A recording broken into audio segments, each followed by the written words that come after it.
Gloria a Dios. Versículo 29.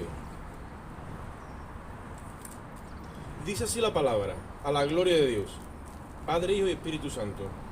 Comenzó a reinar Acab, hijo de Onri, sobre Israel en el año 38 de Asa, rey de Judá, y reinó Acab, hijo de Onri, sobre Israel en Samaria 22 años. Y Acab, hijo de Onri, hizo lo malo ante los ojos de Jehová, más que todos los que reinaron antes de él.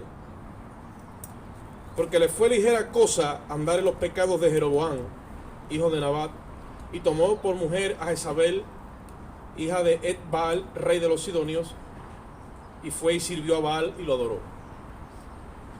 E hizo altar a Baal en el templo de Baal, que él edificó en Samaria. Hizo también acá una imagen de acera, haciendo así Acab más que todos los reyes de Israel que reinaron antes de él, para provocar la ira de Jehová, Dios de Israel. Bendita es su palabra. Gloria a Dios. Ahora vamos a seguir leyendo sucesivamente. Pero yo quiero que nosotros vayamos ejercitando nuestro espíritu en esta mañana, porque he titulado este mensaje La sequía espiritual por la falta de comunión con el Espíritu Santo. La sequía espiritual que viene a la vida del creyente por la falta de comunión con el Espíritu Santo. Gloria a Dios. Y he querido coger como trasfondo lo que pasó en los días de este hombre, porque este hombre fue un rey que ustedes sabéis, que entró a gobernar porque en el antiguo Israel la ley que había de reinado, de sucesión de reyes, era de padre a hijo. O sea, se le llamaba la ley de sucesión. No es que Dios los eligiera como tal, sino que es que eso ya estaba establecido. Era como un negocio familiar. Ustedes saben que ni en el corazón de Dios nunca estuvo la monarquía, sino que fue el pueblo, cuando gobernaba Samuel en los días de los jueces, que le dijo a Samuel: queremos un rey como las demás naciones. ¿Entendéis eso? Todas las naciones tenían un rey, todas las naciones tenían un sistema sacerdotal pagano, pero lo tenían. Tenían un sistema profético, pero que estaba basado en adivinos, hechiceros y toda esa banda, pero lo tenían. Y ellos se miraban a sí mismos y decían: nosotros no tenemos rey, no tenemos adivinos ni hechiceros, no tenemos sistema. Se veían simplemente gobernados en una teocracia por un caudillo, por un hombre que Dios levantaba, y eso a ellos no les gustaba. Miraban a las naciones, se proyectaban en ellas y le decían a Dios: queremos ser como las demás naciones, danos un rey. Hoy lo tipificaríamos como la iglesia, que Dios le da un modelo de base en lo que es la estructura espiritual y un modelo de crecimiento o de madurez hacia lo que es la visión que Dios ha proyectado a través de las escrituras por su espíritu. Pero la iglesia, en vez de desarrollarse de eso, se pone a mirar al mundo. Y usted sabe que cuando el pueblo se le quejó a Samuel, Samuel se fue a llorar y Dios le dijo: ¿por qué lloras? No, es que han dicho esto. Y dice: pero no te han desechado a ti, es a mí a quien no me quieren por gobernante. No quieren que yo gobierne sus vidas en el modelo que yo diseñé para ellos. Ellos quieren un modelo y un sistema de gobierno como pastorea Satanás al mundo. Así que no llore, que no es a ti, que me han desechado a mí. Y cuando nosotros hoy ponemos los ojitos allá afuera, lo de carne, porque los ojos del espíritu no están puestos ahí. Los ojos de nuestro espíritu están mirando a Jesús, el autor y consumador de nuestra fe. Cuando nosotros ponemos los ojitos fuera es porque la carne empieza a tomar dominio de nuestro espíritu. Y la comunión íntima empieza a desaparecer. Esa estrechez, esa amistad, ese entrelazamiento que hay desde ese inicio, desde ese primer amor, se empieza a debilitar. y las consecuencias es que viene una sequía en el espíritu, pero no sabemos identificar cómo y por qué y de dónde procede eso hacia mi vida. Entonces nosotros, si nos vamos a la escritura, nos damos cuenta que ahora entró el sistema monárquico, empezaron un rey detrás de otro, y si venía uno malo, el que venía después era más malo todavía. Por eso hemos leído que cuando Acab, rey de Israel, entró a gobernar, dice que fue más malo que todos los que vinieron antes que él. Israel quedó dividida por causa del juicio de Dios, y se establecieron como dos reinos, uno abajo en Judá, que se quedó con una sola tribu, o dos tribus, Judá y Benjamín, y después el norte, que se le llamó, el reino del norte, que se le llamaba Israel, porque hubo una guerra civil, fue la otra parte del país que se llamó Israel, y abajo Judá. Y cada una tenía su linaje de reyes. No sé si yo me explico, yo sitúo, pero tenemos que conocer un poquito lo que es la historia de Israel. Pues en el reino del norte levantaron un templo en Samaria. Mira, ya la misma nación levantó un templo para competir con el templo original que Dios levantó en Jerusalén. En Samaria hicieron un templo, diciendo, ¿y por qué no vamos a ofrecer a Dios aquí también nosotros? Esto fue en los días de Salomón. Y allí es donde empezó a gobernar este hombre, Acab. Y dice la Biblia que se casó con una mujer que se llamaba Jezabel, que era hija de Ed-Baal, rey y sacerdote, de los sidonios. Sidón, Tiro y Sidón eran dos provincias que estaban al norte de Israel, pero fuera de los términos de Israel. Pertenecían a la parte de Siria. Y ellos ofrecían y le servían ¿a qué? A los dioses paganos. Pues allí fue a poner los ojos Acab. ¿Sabes por qué? Porque Jezabel era la hija del sacerdote de Sidón. Una mala decisión gobernada por la carne. ¿Por qué? Porque cuando tú estás en la carne o con los ojos puestos en el mundo te enseña una forma de proceder ante dificultades que se te aparecen en la vida.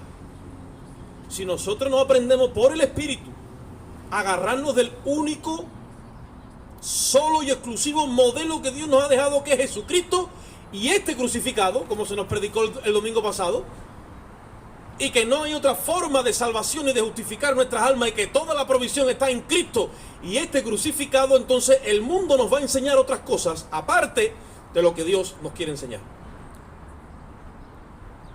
Los reyes en aquel tiempo, por diplomacia y para no tener problemas, se casaban los hijos de los reyes con las hijas de los reyes, porque eso es diplomatura. Y una vez me acuerdo que predicé un mensaje que se llamaba Soluciones carnales a problemas espirituales. Si hemos perdido la comunión íntima con el Espíritu de Dios, vamos a vernos todo el tiempo queriendo solucionar carnalmente lo que nos está viniendo por causa del Espíritu. Y eso fue lo que sucedió en Israel cuando Acab empezó a gobernar. ¿Qué es lo que sucede? Que la nación entera se desvió. Tenían el culto a Dios, Era en Samaria, pero alababan a Dios. Este hombre edificó en la tierra de Israel, en Samaria, un templo exclusivamente a Baal. El Dios de la lluvia, el Dios que bendecía a los paganos con lluvias, porque ellos estaban siempre preocupados para que Dios mandara lluvia para que sus cosechas y para que sus tierras florecieran, porque ahí estaba puesta la provisión del sustento.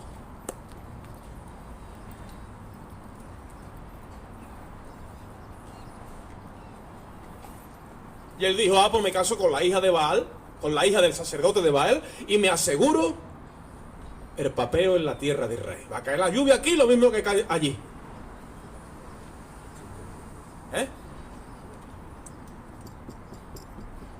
Ustedes ven cómo nuestra mente trabaja en una frecuencia muchas veces que no es la mente de Cristo.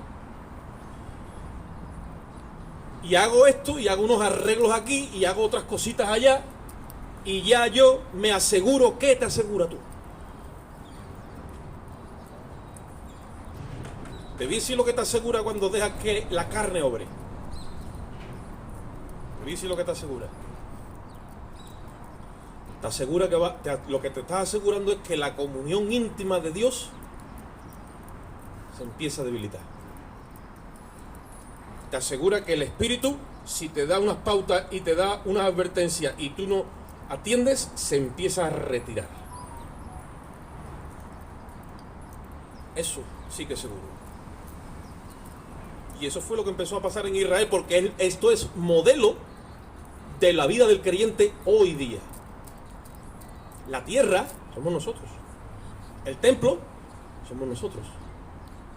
Los ídolos, esta gente empezaron a traer ídolos a la tierra de Israel. ¿Dónde están? Allá fuera del mundo. Pero ¿cómo se infiltran en nosotros? Aquí.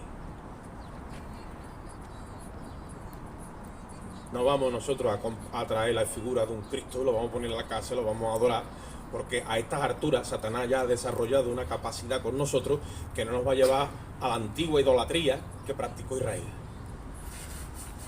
Hay una idolatría moderna y un baalismo moderno en los días de hoy, mucho más sutil de lo que nosotros pensamos, que se infiltra. Y cuando nos damos cuenta, no hay lluvia. Además, voy a decir una cosa, por más que cantemos a llover, que ahora vamos a ver cómo Elías clamó, por falta de comunión con el Espíritu y no haber hecho nada, empezamos a tomar decisiones en nuestra vida, gobernamos nuestra vida y nos gobernamos conforme a la carne y nos vienen las consecuencias. Nuestro corazón se llena de ídolos camuflados. Estoy hablando verdad hoy, de parte de Dios. Nos dan un taco lirio y rayo ultra que vemos en el mundo espiritual. La tecnología ahora mismo más avanzada en términos de guerra la tiene Israel. Esa gente saben todo del enemigo. La iglesia es la que tiene la tecnología más avanzada en el plano espiritual. El enemigo ha conseguido que ella no lo sepa. ¿Qué sucede? Que cuando el pueblo se desvía, porque ha habido un mal gobierno por los líderes, o ha habido un mal gobierno en el liderazgo, ya los creyentes empiezan a desarrollar esa cojera. Y hay un desviamiento y hay un crecimiento anormal, viciado, donde vemos normal el culto a Dios y también el culto a Baal. Cuando eso ya se ve normal, es porque ya el pecado se metió dentro. Porque mientras que no se ve normal, siempre lo vamos a estar señalando, siempre vamos a estar en desacuerdo, siempre va a haber conflicto. Pero cuando ya lo asimilamos, ya no lo señalamos, porque ya se nos ha hecho la mente a eso. Y el enemigo tiene que buscar la forma. Una de las cosas que el apóstol Pablo dice en casi todas sus epístolas, dice: no quiero que ignoréis. No quiero que ignoréis. No quiero que ignoréis las maquinaciones del diablo.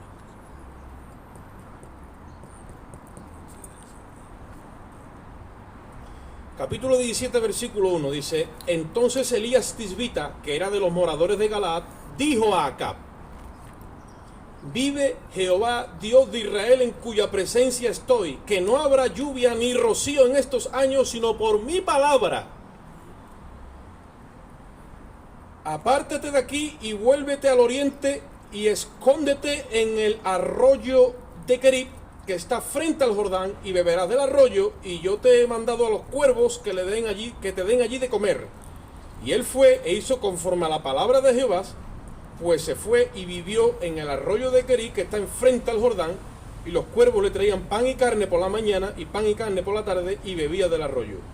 Y pasados algunos días se secó el arroyo porque no había llovido sobre la tierra.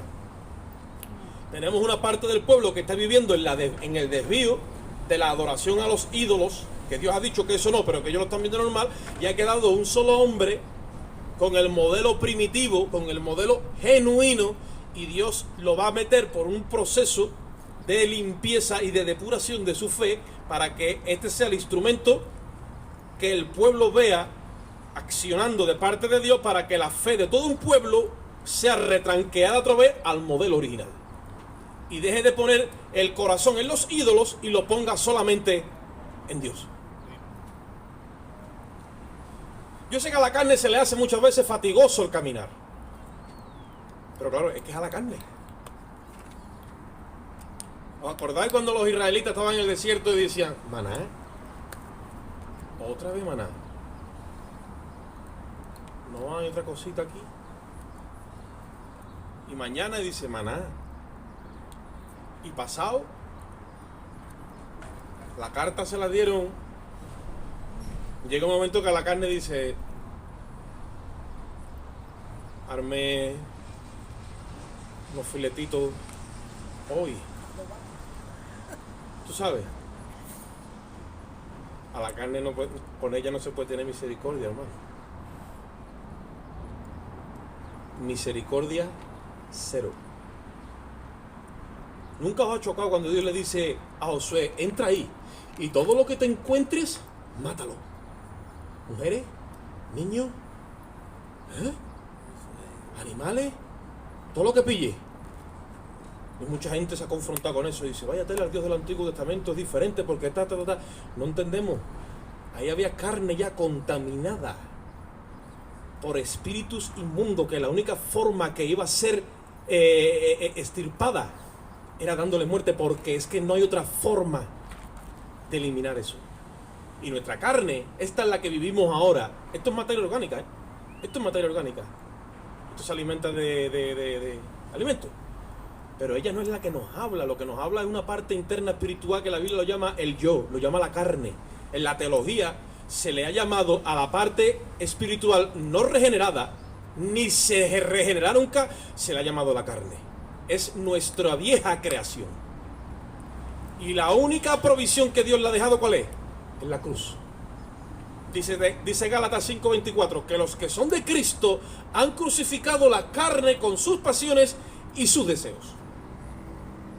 Porque no había forma de tratar con esta creación, por eso vino Cristo, tomó la semejanza de esta creación y la llevó a la cruz. Y se hizo justicia de Dios por nosotros.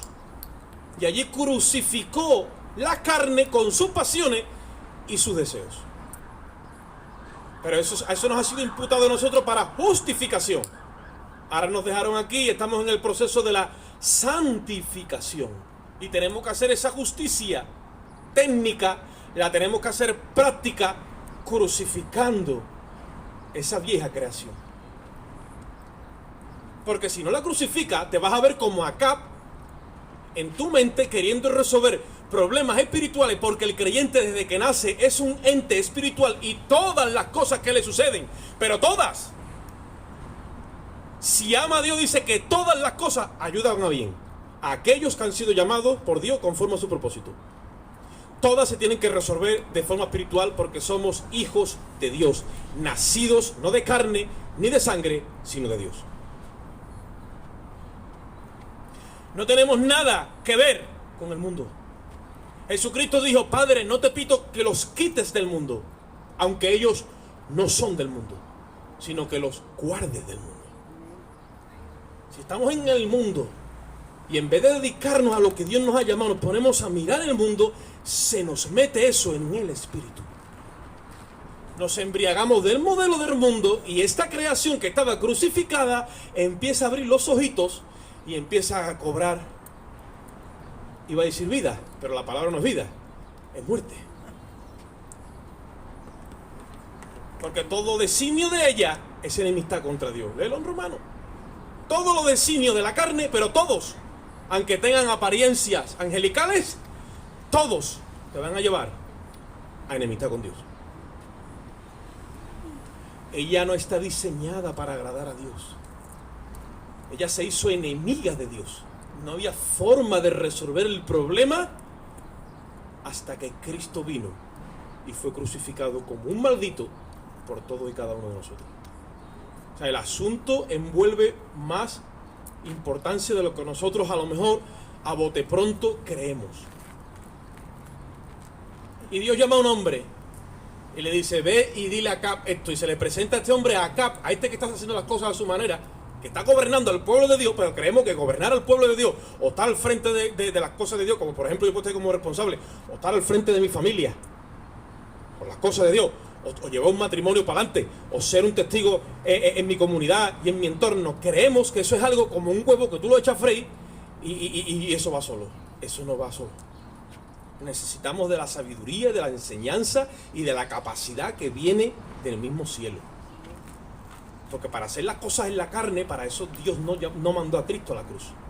Este mundo necesita ver algo diferente, para que por el Espíritu iluminemos a ese mundo y seamos verdaderamente luz y sal a las naciones. Y se presenta Elías, oye, y le dice al rey: no va a haber lluvia en Israel, si no es por mi palabra. ¿Sabéis por qué le dice eso? Porque él se casó con Jezabel y se buscó el suegro, que era supuestamente el sacerdote que gobernaba todas las cosas de Baal.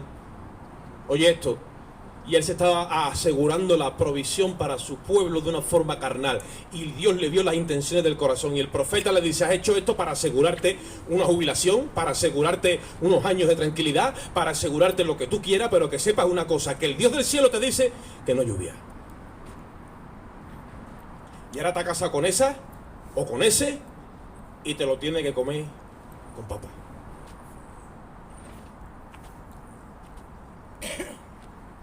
Eso sí que es serio.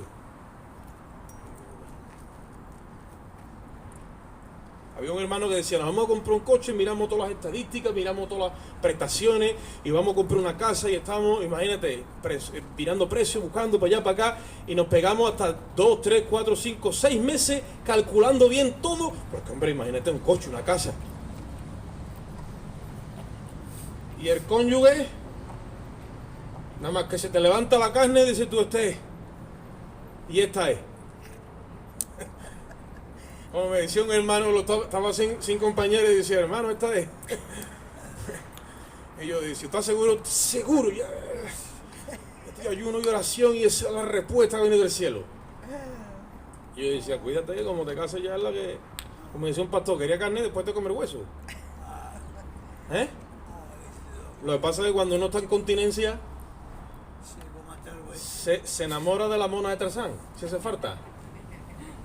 Pero esto es serio.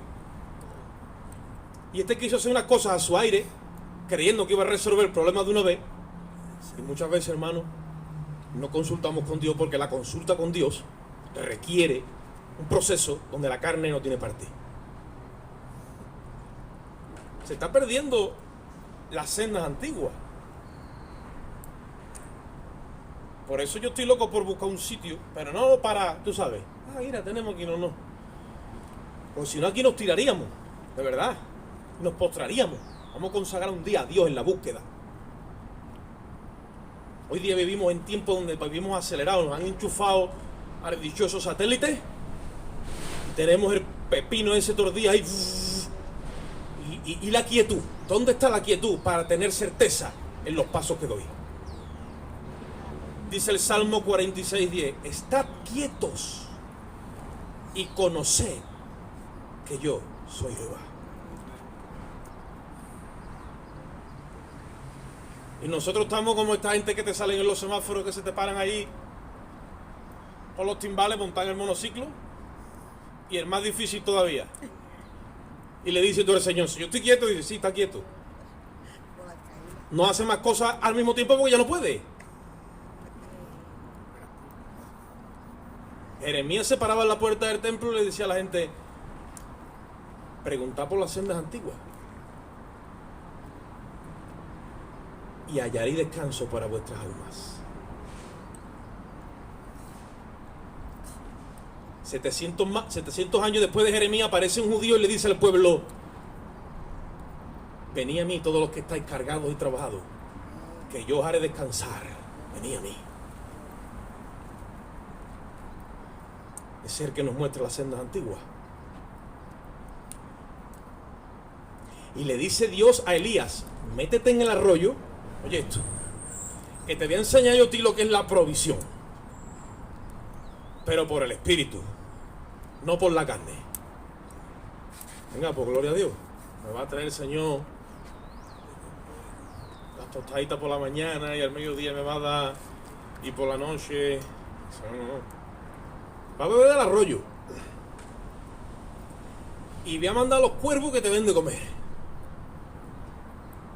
¿Sabes lo que es mencionarle a un judío que va a venir un cuervo a darle de comer? No hay nada más inseguro que eso. Y Dios le dice al profeta, los cuervos. Y Elías dice, ¿los cuervos? Pues si los cuervos son tan desertores que dejan hasta sus crías. Que en el libro de Job clama a Dios, dice, a mí claman los cuervos porque sus padres, las crías de los cuervos, porque sus padres ni siquiera ellos la sustentan. A mí claman. Y Dios deja ahora a un hombre que quiere usarlo, lo que significa la confianza plena en Dios, lo deja en manos de cuervos. Alábalo si puede ahora. Porque quiere enseñarle que Dios, cuando da una palabra, Dios no falla. Pero el corazón del pueblo empieza a dejar de confiar en Él y se mete la incredulidad cuando busca los caminos que son del mundo. Y eran fieles los cuervos y le traían pan y carne por la mañana y pan y carne por la tarde. No había mucho menú, pero hay que dar gloria a Dios, hermano. Cuando te come algo bueno que tú dices, mira lo que me estoy comiendo. ¿Eh mamá? Mira que nos estamos comiendo aquí una caña de lomo, que esta caña de lomo, y ahora nos la estamos comiendo. Pero cuando no hay caña de lomo, también uno dice, gloria a Dios. Hay veces que lo que tienes es el lomo harto trabajar y no te puedes comer ni un cacho de pan a gusto. Pero hay que decir también, gloria a Dios. Y gracias a Dios. Te come un buen plato, glorifica a Dios. Te come un plato pequeñito y una mesa sencilla y mire, ¿de qué pasa? En la casa del creyente hay abundancia de pan, dice la Biblia. Pero porque él reconoce que todo proviene de parte de Dios. Y dice la Biblia que mejor es andar en una casa donde hay un bocado seco, pero no hay temor de Dios, que donde hay gran provisión y está todo el mundo turbado. Porque el creyente lo pone todo allí y dice, Señor, te doy gracias por lo que tú me das. Eso que te coma, esté caducado, como quiera que esté, eso es gloria bendita. Dice que la oración de fe santifica y limpia el alimento. Estamos todavía hoy nosotros mirándole la fecha a los alimentos, sin saber a lo mejor que ha caducado nuestra relación con Dios en la intimidad. Y es así que no la vemos muchas veces. Que tiene fecha de caducidad, como tú no aparezcas por el lugar santísimo y le mira los ojos a tu Padre. Que después, cuando se cierra el grifo y no hay agua en el espíritu, lo pasamos mal. Y empezamos a querer a mover a Raimundo y a todo el mundo, pero el grifo no se abre. Y hay un motivo que está escondido y es lo que Dios le quiere tratar a esta nación y nos quiere tratar a nosotros como iglesia.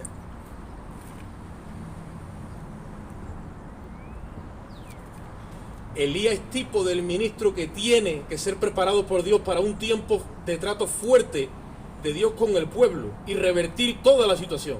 Entonces profetiza sequía y se apropia de la autoridad de Dios para traer juicio y disciplina. Porque ha escuchado la voz de Dios en la soledad. Porque cuando se le presenta al gobernante de la nación, no le dice, mira que sí, le dice, vive Jehová en cuya presencia yo estoy.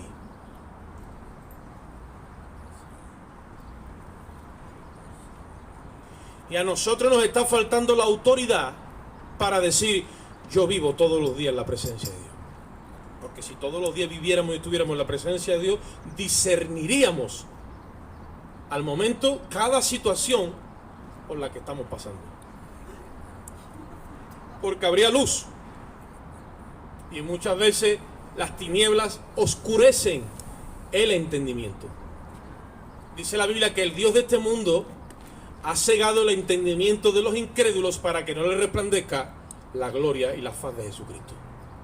Eso es lo que Dios hace con el mundo. Pero cuando tú pones los ojos en el mundo siendo creyente, el príncipe de este mundo no arroja luz, sino tinieblas al entendimiento.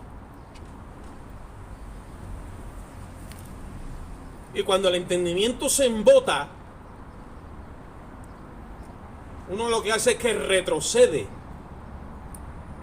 El entendimiento se embota y miramos las escrituras y el velo es como que nos lo corren otra vez hacia atrás. Versículo 8 de Primera de Reyes 17. Y vino luego a él palabra de Jehová diciendo: levántate y vete a Sarepta de Sidón y mora allí, porque yo he dado orden a una mujer viuda que te sustente. Y entonces él se levantó y fue a Sarepta, y cuando llegó a la puerta de la ciudad, he aquí una mujer viuda que estaba allí recogiendo leña, y la llamó y le dijo: te ruego que me traigas un poco de agua en un vaso para que beba. Y yendo ella para traérsela, él la volvió a llamar y le dijo: te ruego que me traigas también un bocado de pan en tu mano. Y ella respondió: vive Jehová y vive tu Dios, que no tengo pan, solamente un puñado de harina tengo en la tinaja y un poco de aceite en la vasija, y ahora recogía 2 leños para entrar y prepararlo para mí y para mi hijo, para que lo comamos y nos echemos a morir. ¿Cómo Elías discernió que tenía que moverse? Cuando el arroyo se secó. A nosotros nos están ocurriendo cosas continuamente y no sabemos entender la lectura de Dios con nuestras vidas. Y cuando unas cosas se acaban en tu vida o se cortan, es porque van a empezar otras. Es porque Dios te quiere mover hacia otro lugar o hacia otra posición en tu mente y en tu forma de entender lo de Dios. Muchas veces lo literalizamos tanto que dicen: no, me tengo que ir de aquí. Muy bien, pero a lo mejor no es lo correcto. ¿Por qué? Porque hay que andar ya dentro de unos niveles. Si Dios está tratando con nosotros en un nivel, no hay excusa. Dios no va a descender más. En ese nivel se queda y te toca a ti llegar a ese nivel para entender el trato de Dios.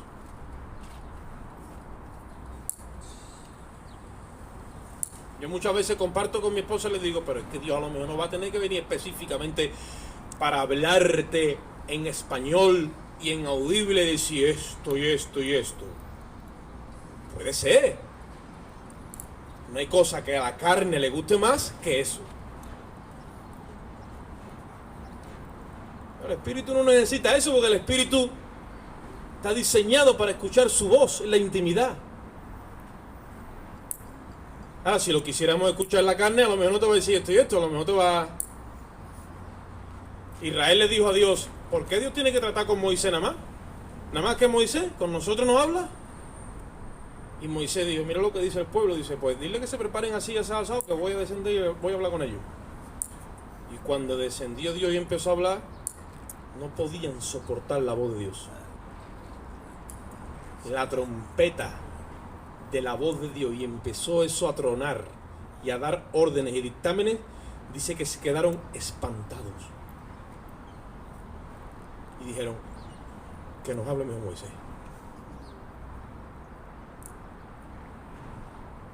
Porque muchas veces en este mover hace falta esa disciplina para la cual Dios nos quiere llevar a la madurez en Cristo.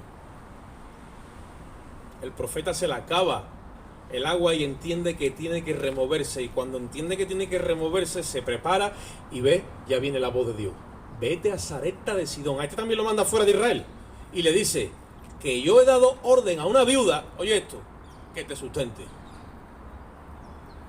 Vaya hombre, no me puede llevar a un chalet en Simón Verde y decirle al que tiene acciones allí en la banca que... No, me lleva a una... ¿Ustedes saben lo que era la viuda en aquel tiempo? Las personas más pobres que había, junto con los huérfanos.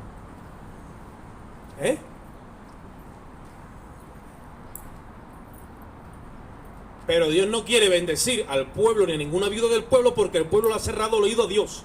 Está cayendo un juicio de sequía espiritual y física. Y ahora Dios va a bendecir una viuda. ¿Y a dónde la envía? Fuera de Israel. Muchas veces nosotros, por falta de fe o por falta de entendimiento con Dios, las bendiciones les caen a otros, Y tú dices: ¿esto cómo puede ser? Cuando Jesús empezó su ministerio dijo, había muchas viudas en Israel en el tiempo del profeta Elías. Muchas. Dice, pero a ninguna de ellas fue mandado el profeta, sino que lo mandaron a Sarepta de Sidón, a una viuda que estaba fuera de Israel.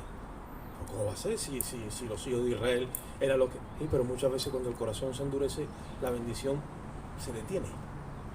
Y cuando llega allí y Elías empieza a ver la movida, se da cuenta que dice, Dios no ha hablado con esta mujer. Dice Dios, yo le he dado orden de que te sustente. Y se encuentra con una mujer que está allí ya en depresión, en bancarrota, y dice, ¿cómo? Si yo lo que tengo es esto y lo que voy a hacer es comerme esto y echarme a morir, porque aquí ya está todo el pescado vendido. Y le dice el profeta, oye esto, para que nosotros entendamos una cosa, hermano, lo de Dios nunca podrá morir. El creyente que ha nacido de nuevo, dice la Biblia, hemos sido renacidos para una esperanza viva.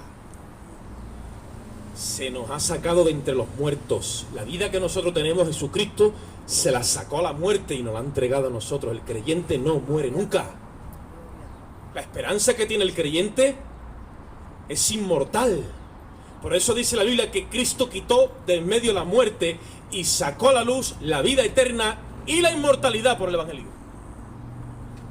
Hemos entrado a una dimensión de vida eterna y de inmortalidad. No hay demonio, no hay situación, no hay nada que vaya a acabar con nosotros. Y cuando Elías se da cuenta de que la mujer está en bancarrota y que está en depresión y que va para abajo, le digo, un momento, esa última torta, mira, revelación, ¿ves? Dios trabajando en vivo, en vivo. Ese que te queda, dice, dámela a mí. Claro, si ella entra en esa desobediencia, pero Dios está viendo lo que hay, Dios está enseñando al profeta y a la vida también, está haciendo todo en vivo, a tiempo real. ¿Qué hace ella? Lo propio del creyente carnal. Dice, sí, hombre, claro, ni morir me va a dejar tranquila, te la ve a ti. Pues ella coge con su hijo que está medio muerto ya, y ella también, y le da lo poco que tiene, se lo da ¿a quién? Al hombre. En este caso, al hombre que Dios está usando. Está usando, en este caso nosotros no, esto mucho lo transliteran y dice, hermano, el hombre de Dios, el hombre de Dios. No, el hombre de Dios no. Dale al Espíritu lo que tienes. Ponlo en manos del Espíritu. ¿Cuánto tiempo estás invirtiendo al día en estar en la presencia del Espíritu? Para eso hay que soltarlo y el monociclo y todo lo que llevamos al día, y hay que irse como si iba María. Señor, mira mi hermana, mi hermano, no sé qué, mira que no me ayuda, mira que esto, y hay que hacer, y que hay que venir. Y María se tiraba a sus pies. No te da cuidado, mira. Y le dice el Señor, Marta, Marta, afanada está con los muchos quehaceres. Solo una cosa le dice, oye, le dice, solo una cosa es necesaria. Dice, y ella ha escogido la mejor parte, la cual no le será quitada.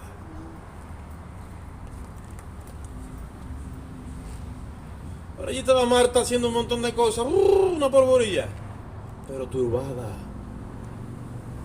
María a lo mejor con menos capacidad, tranquilita, pero con paz en su corazón, escuchando la voz del Espíritu. ¿Sabéis que Jesús se buscó a 12 y le seguía una gran multitud?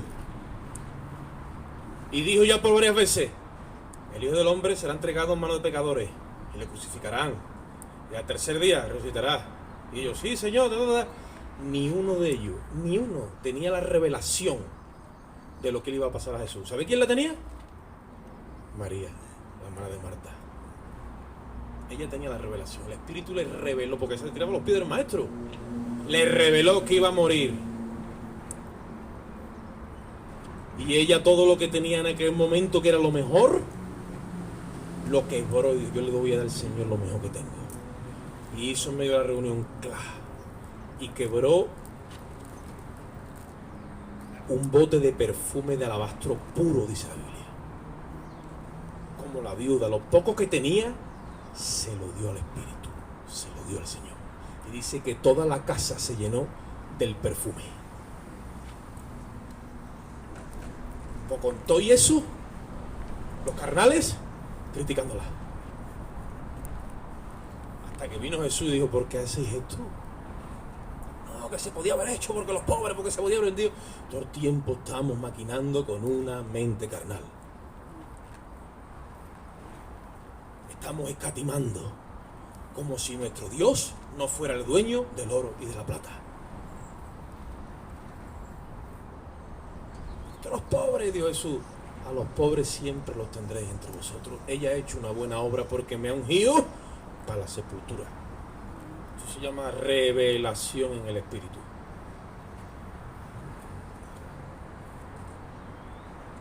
Esta viuda tuvo una revelación y le dio el profeta.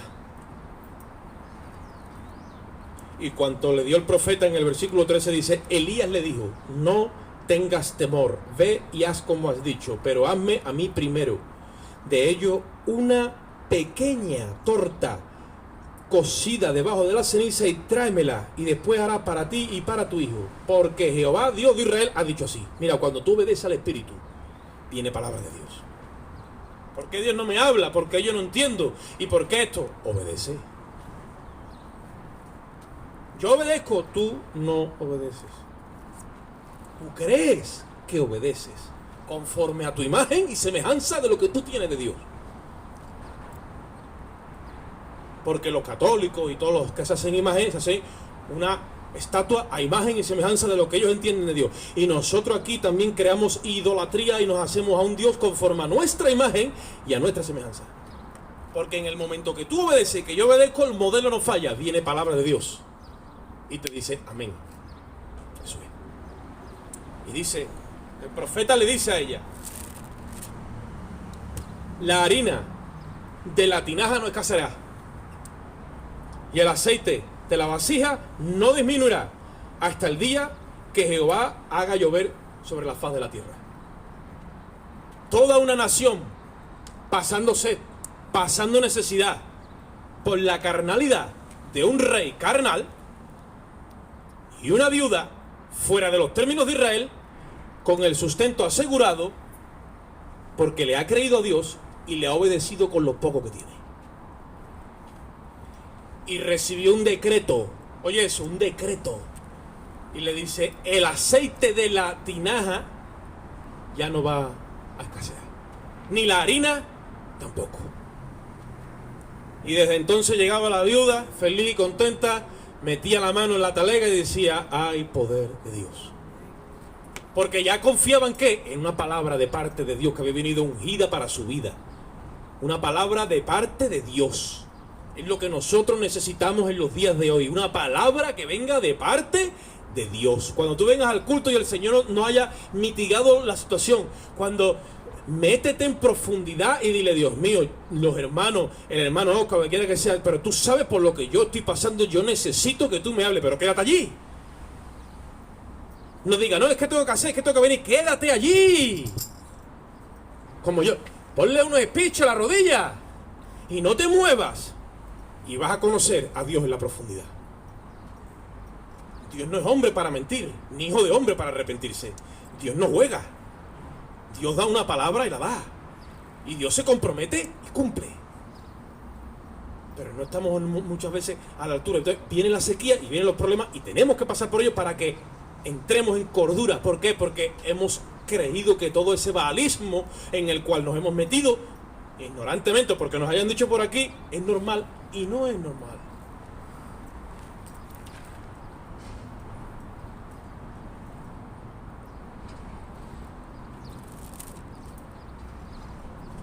Se le muere el hijo a la mujer, no vamos a entrar ahí. ¿Usted sabe que se le muere el hijo a esta viuda? Y ella dice, Señor, para esto ha venido a traerme esta aflicción. ¿Qué hace el hombre de Dios? Párate, yo he venido aquí en tu nombre yo he venido aquí. Tú me estás llevando por una travesía que para mí se queda. Y ahora tú vas a hacer, mira, que es que no estaba en el corazón de Dios hacer esos males, es que Dios tiene que permitir eso para sacar el verdadero carácter de nosotros y le conozcamos a Él. ¿Cómo Dios nos va a llevar a un lugar en su nombre? ¿Cómo Dios nos va a meter en problemas? ¿Para qué? Es para glorificarse. Es para la postre hacernos bien.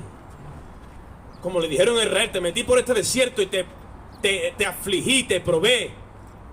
Te di a comer pan que no conocieron tus padres, pero ¿para qué? Para la postre, hacerte bien. Es imposible que un Dios verdadero te lleve a ti a pasar por un montón de pruebas y de penalidades y que todo sea en vano. Eso no puede entrar en la mente de un creyente. Todo tiene un propósito y es un propósito bueno. Es un propósito que va a traer felicidad a tu vida, a la de tu familia, a la de tu gente, a la de todos los que te rodean. Esa es la finalidad de los proyectos y los procesos de Dios. No podemos abandonarnos en medio del problema y como Jonás, echarnos a dormir. En plena misión. Hay que aguantar como sea, porque Dios no nos manda una prueba, dice la Biblia, que no sea humana, sino que juntamente con la prueba que hace, nos manda la salida, pero no para que se acabe, sino para que la podamos resistir.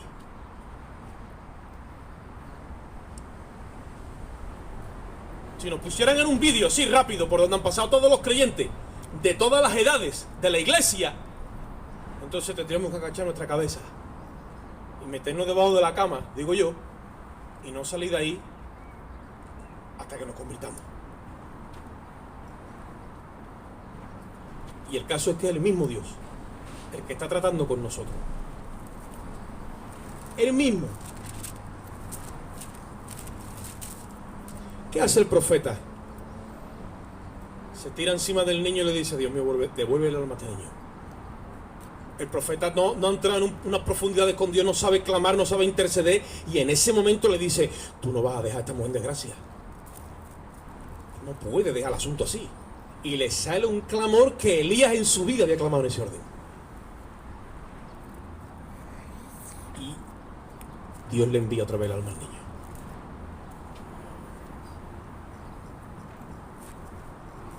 ¿Por qué? Porque Dios tiene que permitir situaciones en nosotros para separar lo precioso de lo vil y que salga lo que Él ha depositado en nosotros.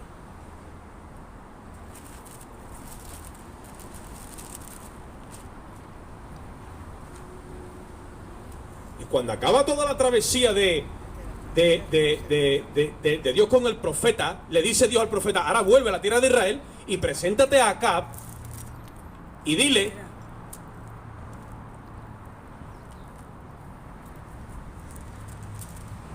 el pecado que han cometido contra mí. Ya voy rápido, ¿vale? Entonces el profeta vuelve a la tierra de Israel, se mete y se presenta acá, y en el capítulo 17 en el versículo 17 del capítulo 18 dice: cuando Acab vio a Elías, imagínate, que estamos hablando del trato de Dios con el profeta fuera de Israel, se fueron al norte, a Siria, pero en Israel estaba todo el mundo seco.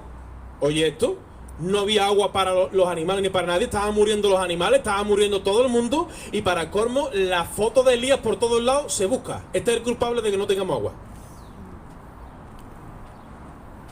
O sea, encima de todo. Claro, cuando se encuentra con Acab, versículo 17 dice: cuando Acab vio a Elías, le dijo: ¿eres tú el que turbas a Israel? Y le dice Elías: yo no he turbado a Israel, sino que tú y la casa de tu padre, dejando los mandamientos de Jehová y siguiendo ¿a quién? A los Baales. No, la culpa es que es de esto, no, es que es el otro, no. Mira para adentro. Mira para adentro. A ver quién le está sirviendo.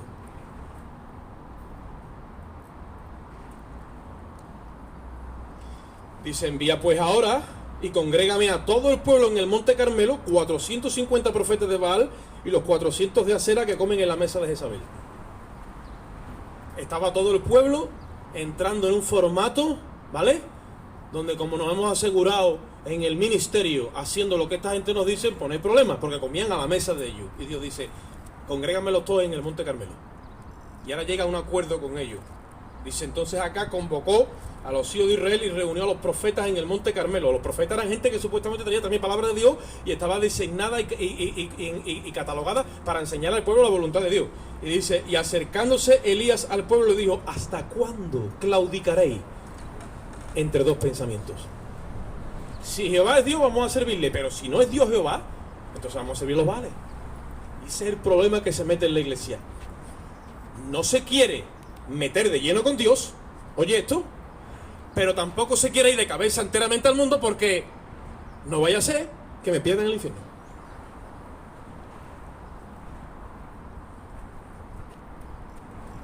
Entonces Jesucristo es una póliza de seguro de daños a terceros para no irnos al infierno. Pero eso no es Jesucristo. Eso no es Jesucristo. Yo sé que a lo mejor, yo no quiero que ningún hermano se sienta incómodo, pero he estado de lunes a sábado escuchando esta retaíla todos los días en mi cabeza.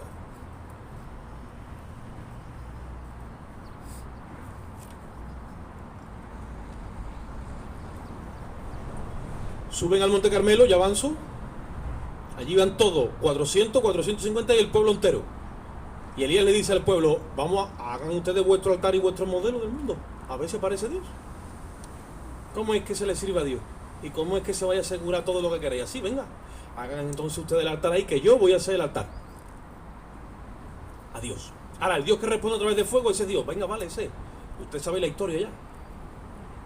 Cuando ellos clamaron a Dios, en su altar, en su diseño y en su modelo, no apareció nadie. Y hay gente que está poniendo la confianza en un montón de cosas, pero cuando le viene el problema, ¿sabe qué es lo que pasa? Que te dejan tirar a otro mundo. Porque el único que verdaderamente te va a enseñar a ti quién se va a hacer cargo de tus problemas se llama Jesucristo. Se llama Jesucristo. Y lo tenemos que aprender por el camino. Porque su palabra es como el oro puro, no se desvanece. Su palabra es verdadera. Él ha prometido con un corazón puro que va a cumplir.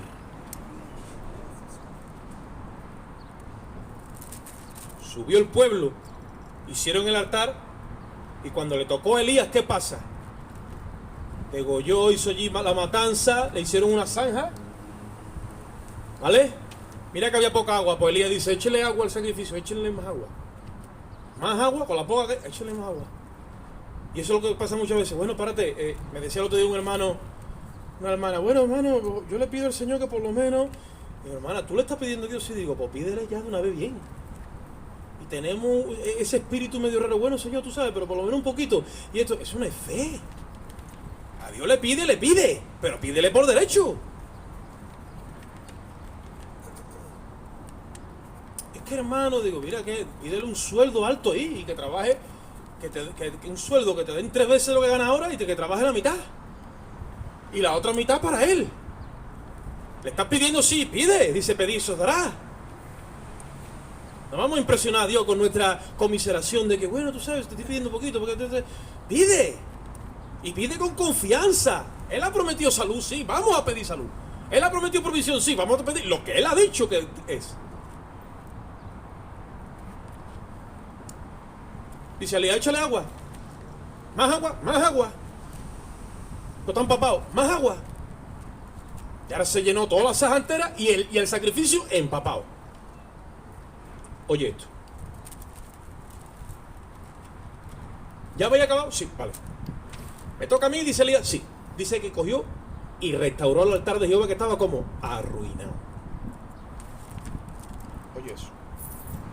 Muchas veces estamos en ruina, lleno de escombros y de ceniza.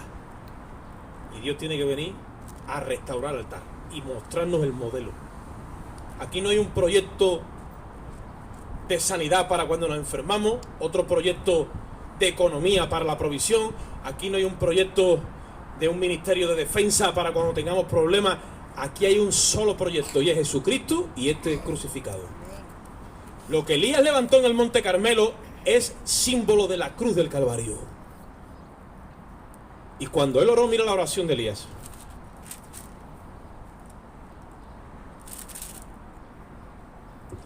Dice que le tocó a él ahora el turno y dice: Jehová Dios de Israel, Dios de Abraham, de Isaac y de Israel, que hoy sea manifiesto que tú eres Dios en Israel.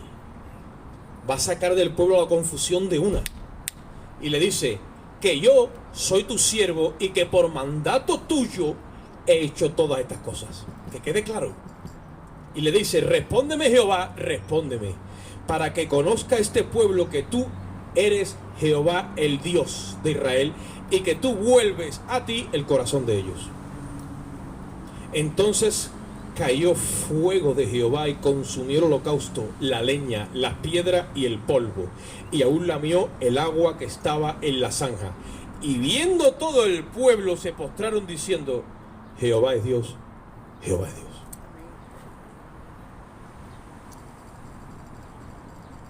Solamente Dios se agrada de una sola cosa en esta tierra.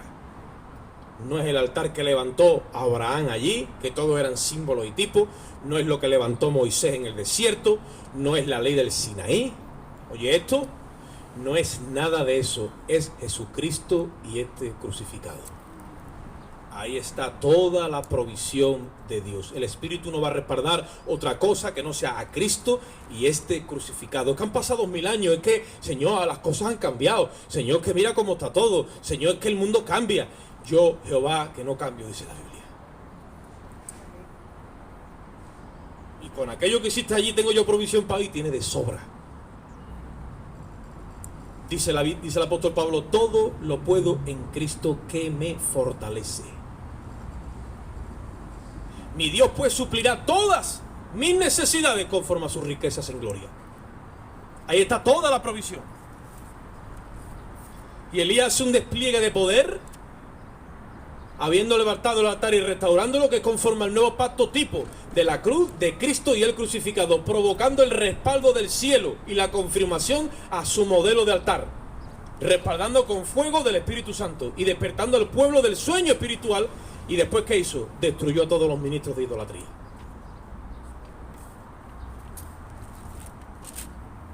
El último versículo.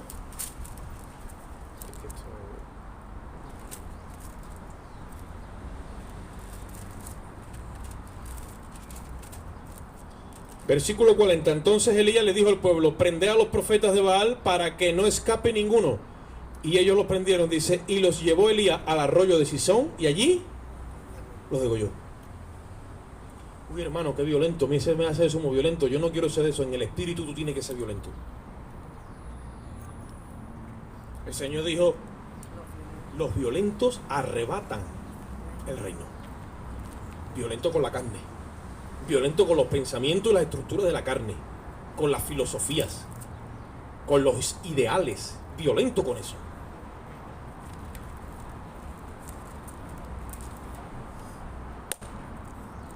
Y cuando hizo eso dice: bueno, ya se acabó. No, ahora se va donde acá y le dice: escúchame, no te dije que no habría lluvia por mi palabra. Sí, pues ahora coge el carro y prepáralo porque viene lluvia. Y le dice al que estaba con él de ayudante: mira a ver si llueve. Dice la Biblia que Elías se postró. ¿Sabéis lo que es postrarse? Como nos ponemos nosotros cuando vamos a orar en la intimidad. Tú sabes cómo es, ¿no? Y dice que la cabeza la metió entre las rodillas. Y empezó a clamar. A clamar como el clamor que le salió cuando oró por el hijo de la viuda. Y le dice al ayudante: mira a ver si viene lluvia. Y le dice: el cielo está limpio. Y le dice: sube 7 veces. Cuando hemos entrado en sequía espiritual, cuando hemos entrado en bancarrota, cuando hemos entrado en confusión, cuando hemos entrado en una movida donde lo de Dios se ha distorsionado en nosotros, ahora tenemos que entrar en un formato de perseverar y meterle constancia al asunto hasta que Dios haga lo que Él ha dicho que iba a hacer. No, es que yo he orado y tú no apareciste. Sigo orando. Es que yo clamé y no pasó nada. Sigo clamando. Es que ya no puedo más. Sí puedes. ¿Hasta cuándo? Hasta que yo aparezca. Ah, sí. Y cuando yo aparezca, es que entonces se van a caer los velos y se van a caer todo lo que el enemigo tiene entretejido. Señor, es que eso es eso. Para eso Dios te llamó y para eso Dios me llamó. Para eso Dios nos ha llamado. Para hacer la obra suya. Esto está amarrado mucho más de lo que nosotros creemos. Ojalá fuera un paseo. El enemigo no lo va a poner fácil. Pero nosotros tenemos autoridad de parte de Dios. Os he dado autoridad para que piséis serpientes y escorpiones. Y se nos ha dado un nombre que es sobre todo nombre que se menciona aquí abajo en la tierra. Para que en mi nombre hagáis proezas. Y Elías oró por la lluvia y se metió el espíritu de intercesión y a la séptima. Esto quiere decir que después de tanto periodo de inactividad y de alejamiento por causa de la idolatría y la sequía espiritual, las cosas no fluyen de momento, sino que toca perseverar y toca entrar en un formato de constancia. Por eso dice Santiago, el hombre de doble ánimo es constante en todos sus caminos. Porque cuando no vemos que verdaderamente las cosas vayan, se nos mete el doble ánimo. Y hoy estoy que toco el cielo porque hoy toca arriba, pero mañana estoy arrastrándome como una colilla y hago una doctrina del doble ánimo, y Dios tiene que barrer el doble ánimo a través de la perseverancia y entender que toda dádiva y que todo don perfecto, dice la Biblia, que desciende de lo alto, de lo alto, de lo alto. Lo tuyo viene de arriba. Si has resucitado con Cristo, dice, busca las cosas de arriba, donde está Cristo sentado a la diestra de Dios. Dice, haced morir en vosotros todo lo terrenal. Fornicación, avaricia, codicia, que es idolatría, inmundicia, todo hay que hacerlo morir en la cruz. Le dice Santiago a la iglesia, adúlteros, ¿no sabéis que la amistad con el mundo es enemistad contra Dios? ¿O ignoráis que el espíritu que era hecho morar en vosotros se pone celoso cuando tú te gozas con las cosas del mundo? Eso es verdad, ¿eh? Eso es una realidad. Yo no sé si alguno ha sentido alguna vez celos, pero el Espíritu de Dios nos cela. Y además, compasión, es ardiente. Y Él ve lo que nosotros no vemos, por eso que muchas veces se contrista. El otro día lo hablábamos. No contristéis el Espíritu, dice la Biblia, con el cual fuiste, ¿qué? Sellados para el día de la redención. Y le pregunto yo a mi mujer, porque esto, delante de Dios hablo en esta mañana, ni idea tengo yo de cómo va a ser esto.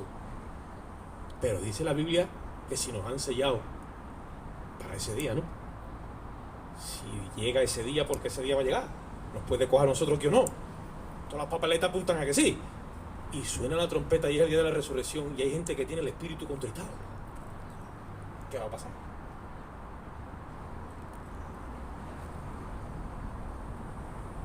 La comunión íntima de Jehová, dice la Biblia, es con los que le temen, y a estos les revelará Él su pacto. Cuando tú ves el pacto con los ojos del Espíritu, tú sabes que te puedes abandonar completamente en las manos de Dios. Pero muchas veces vienen situaciones a nuestra vida y es porque vienen disciplinas, hermano. Vienen correcciones que Dios está tratando con nosotros para llevarnos a un nivel de más gloria.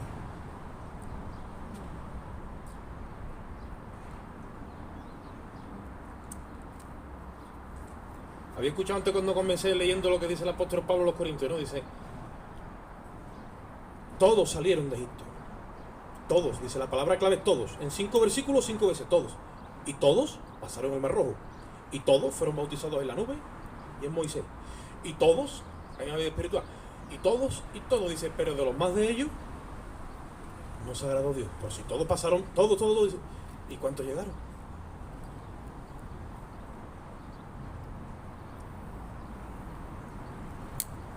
Dice, y estas cosas están escritas a nosotros como ejemplo, dice, para que no codiciéis cosas malas como ellos codiciaron. Hay cosas que han sido sacrificar a los ídolos, pero no de una forma física, como cogen las torrijas y se las sacrifica y tú dices, pues te cojo una torrija. Hay cosas que en lo oculto, oye esto, en lo oculto han sido sacrificadas a los ídolos y nosotros estamos participando de ellas sin saberlo. Jezabel era la mujer de acá y enseñaba físicamente a los siervos de aquel tiempo a los profetas a comer de los sacrificados a los ídolos, y no era problema de lo que le habían dado a Baal ni a Asera, pero todo era en un plano físico. Pero cuando tú te vas a Apocalipsis te das cuenta que una de las iglesias le dice al pastor de la iglesia: y tengo contra ti que toleras a esa mujer. No está hablando de una mujer como tal, está hablando de la doctrina Jezabel, que enseña a mi siervo, dice, a comer de los sacrificados los ídolos. Y después lo especifica el apóstol Pablo, cuando dice: ¿no sabéis que detrás de eso hay un alimento que te está entrando a ti en tu espíritu, y ese alimento no ha sido preparado para ti? No quiero que os sentéis en la misma mesa de quién, en la mesa de Dios, y en la mesa de quién, de los demonios.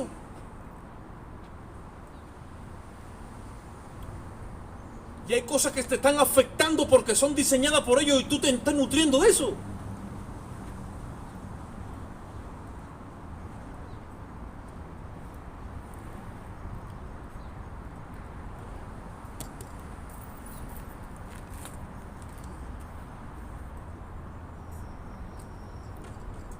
¿Cuántas cosas nos han venido a través de la tecnología del móvil? Hoy la estamos usando aquí, pero yo firmo ahora mismito no usarlo nunca más en mi vida. Y que Dios nos dé la capacidad. Le digo a un hermano: ¿tú te acuerdas cuando vivíamos sin móvil? Sí, digo, vivíamos, que sí. No nos moríamos. Hoy nos han hecho creer que si nos lo quitan nos morimos. Pero Dios no nos ha enseñado eso. Y hay un montón de vales. Llámese WhatsApp, Instagram, llámese Facebook, llámese como se llame. Ídolos que crean ideologías, que es la forma más rápida en la que antes, para establecer una ideología en un pueblo, en un tiempo hasta que se hiciera cultura, se cogían años. Ahora, por las redes sociales, en meses ya lo tienen establecido y le han lavado todo esto a la gente. El problema es que la iglesia está ahí en medio. Tenemos que volver a las sendas antiguas para que toda esta contaminación se vaya. Dice la Biblia: puesto que tenemos tales promesas, limpiémonos, dice, de toda contaminación de carne y de espíritu, perfeccionando la santidad en el temor a Dios. Y tenemos que entrar en esa nitidez para ver en HD lo de Dios por el Espíritu. Vamos a hacer una oración. Padre, te damos gracias en esta bendita mañana, Señor, donde podemos, Dios mío, de una forma especial alabar y glorificar tu nombre debajo de este puente, en este lugar, Dios mío. Pero yo te ruego, Dios mío, que esta palabra no caiga en saco roto y que tú remuevas nuestro espíritu, Señor, en esta hora. Sé tú revelando y descorriendo la cortina nuevamente, Dios mío. Saca de nuestro corazón todo aquello que impide que tengamos intimidad contigo, Señor. Saca de nuestros corazones todo aquello que hemos ido recogiendo en el camino que no te pertenecía a ti, aunque llevara tu nombre, Dios mío. Toda falsificación, Dios mío. Todo aquello que se ha filtrado, Dios mío, por las entretelas de nuestro corazón, Dios mío. En el nombre de Jesús, enséñanos a velar nuestro corazón engañoso, Dios mío. Revélanos las maquinaciones del enemigo en esta hora, Padre, en el nombre de Jesús. Salgamos de aquí fortalecidos en esta hora y con la mente nítida y limpia, Dios mío, para poder, Dios mío, clamar a tu nombre y empezar a retornarnos, Dios mío, a tu verdadera, aleluya, doctrina y tu verdadero altar, en el nombre de Jesús de Nazaret, Dios mío, para tu gloria y para tu honra. Sigue trabajando en nosotros, Dios mío. Sigue estableciendo, aleluya, la justicia, el nuevo pacto en nosotros. Sigue haciendo la obra en esta hora, Padre, en el bendito nombre de Jesús, Señor. Nos vamos a este lugar, pero no de tu presencia, porque tú moras y vives en nosotros, nosotros moramos y vivimos en ti. Salimos con tu amor, la gracia de Cristo, Señor, y la comunión y la dirección de tu Espíritu Santo. Y el pueblo de Dios dice: gloria a Dios. Y el pueblo de Dios dice: gloria a Dios.